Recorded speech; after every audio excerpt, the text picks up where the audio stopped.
ஐ படத்தை வழக்கம் போல் பிரம்மாண்டமான பட்ஜெட்டில் இயக்கியுள்ள சங்கர், அடுத்து ஏற்கனவே தான் ரஜினியை வைத்து 200 கோடி பட்ஜெட்டில் இயக்கிய எந்திரன் படத்தின் 2ஆம் பாகத்தை எடுக்க திட்டமிட்டுள்ளாராம். ஆனால் அந்த படத்திலும் ரஜினியே நடித்தால் சிறப்பாக இருக்கும் என்று கருதி அவரை சந்தித்து பேசினார். ஆனால் தனது உடல்நிலை அதற்கு ஒத்து வராது என்று சொல்லி ரஜினி தவிர்த்து விட்டாராம். அதனால் அடுத்து யாரை நடிக்க வைக்கலாம் என்று தீவிர ஆலோசனை நடத்தி வந்தார் சங்கர். இப்போது இந்தி நடிகர் அமீர் கானை நடிக்க வைக்கலாம் என்று முடிவு செய்துள்ளாராம். இந்திய அளவில் பெரிய நடிகரான அவர் நடித்தால் எந்திரனை விட எந்திரன் 2 இன்னும் பெரிய படமாகிவிடும் என்று நினைப்பவர், அப்படத்தை தமிழ், தெலுங்கு, இந்தி என 3 மொழிகளில் இயக்க இருக்கிறாராம் சங்கர். இது குறித்து அமீர் கானை சங்கர் சந்தித்து பேசியிருப்பதாகவும் கூறப்படுகிறது. ஐ படத்தின் ரிலீஸுக்கு பிறகுதான் அப்படம் பற்றிய தகவலை வெளியிடுவதாக கூறியிருக்கிறார்.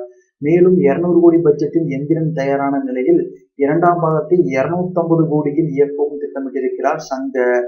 அப்படத்தை ரிலையன்ஸ் நிறுவனம் தயாரிப்பதாக கூறப்படுகிறது.